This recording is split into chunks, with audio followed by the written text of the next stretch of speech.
Julie Knudsen here. I'm going to show you today how to make a Cardy kite. And this is what the finished product will look like. So how to do that? Well, we are going to start by gathering or printing our CardyKite template. I did that by, as the directions said, making sure that we printed it on and flipped it on the short side. Then I printed how to make a Cardy kite. And then I gathered my materials, which are a stapler, a hole punch, scissors, I like a ruler, something for the tail of the kite. It could be ribbon, it could be yarn, it could be twine with some pieces of ribbon tied to it or a cloth tied to it. It could be other strips of paper, whatever you want for the tail of your kite. And then of course, we're going to need some string to fly our kite. Now this is all I had. It's a little big for a little Cardy kite, but you got the idea. All right, so we're going to start, and it says to fold on the center line so the logos are on the inside, Cardy's eyes and beak are on the outside. So I'm going to line up the edges of my paper. That's the most important thing, is that the edges of my paper meet, and I'm going to make a crease. And as I made that crease, Cardy's eyes are on the outside and the logos, take a peek, are on the inside. All right, then it says to fold back line 2 so the logos are showing up. So I'm going to very carefully fold my paper back on that line, make a nice crease. And when I got done, notice that my logos are up. Then it says turn the paper over and fold back on line 3. And again, it's real important to have the edges, these edges of my paper lined up. That really helps. And I'm going to make the fold. Now, I'm not so worried about whether or not my fold is right on the line as I am that these edges are matched up. All right, so I folded those both back and the logos are up. Now it says open the paper flat again. So I'm going to open it up, get rid of my folds, open it up, and it says to cut out on the dotted line between the beaks, cut this area out. So I'm going to do that. I'm going to cut out on the dotted lines in between Cardy's beaks.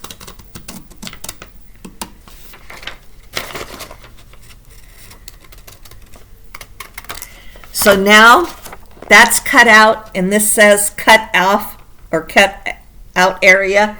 I don't need that anymore, and there I have it. So the next thing it says is refold your paper.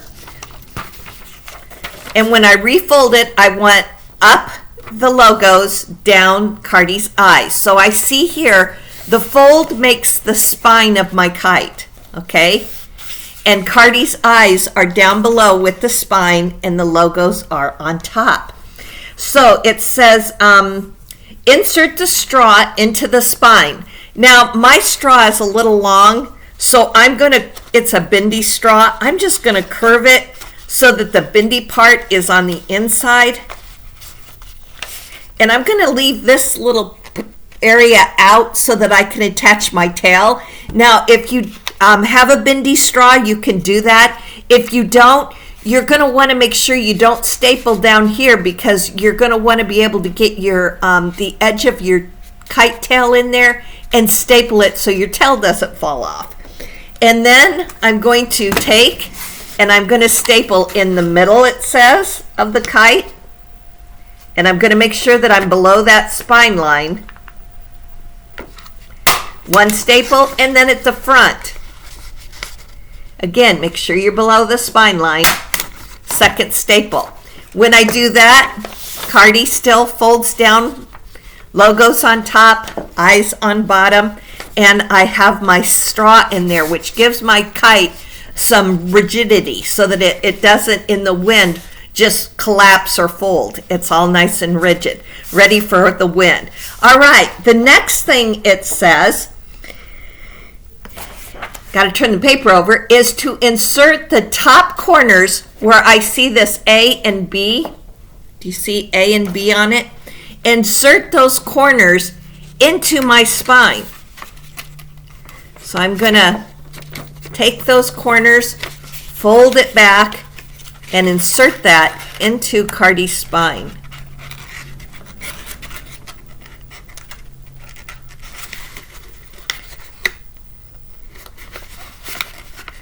So that it goes in there. And there I have A in there. Now I'm going to put B in there. And again, I want to make sure that this back part where A and B are curving, that they're nice and together, and it looks really good. And I'm going to do one more staple to be sure that those tips are stapled below the spine so they don't fall out in the wind, that the wind doesn't make those spines come out. So there I have it. I've got Cardy, and on top, inside, I have my logo, and that is the basis of my kite. So now I need to be able to attach my kite string. So I'm going to take my hole punch, and somewhere here under Cardy's eye, I'm going to punch a hole so that I can insert my kite string. So I'm going to get it up in there, see where I am. I'm going to go just about 2 inches from the front, and I'm going to punch, and that's where I'll attach the string for my kite. All right, then it tells me to insert my tail. Well, I'm just going to take my tail that I had on this one. I'm just going to pull this straw out since this one's already made and it has string on it. I'm just going to insert that one in there because it already has all of these streamers that I made from leftover ribbon that I happen to have. And I put all that in there, and there's one more, and all I'm doing here is just putting it in at the halfway point. I've folded the ribbon in half, and then I'm just making a slip knot. And then I'm pulling tight. And now I'm going to slip that all in, and I want to secure my kite tail. So I'm going to put another staple to make sure it holds the tail of my kite. Now I can't get it out. Maybe one more staple wouldn't hurt.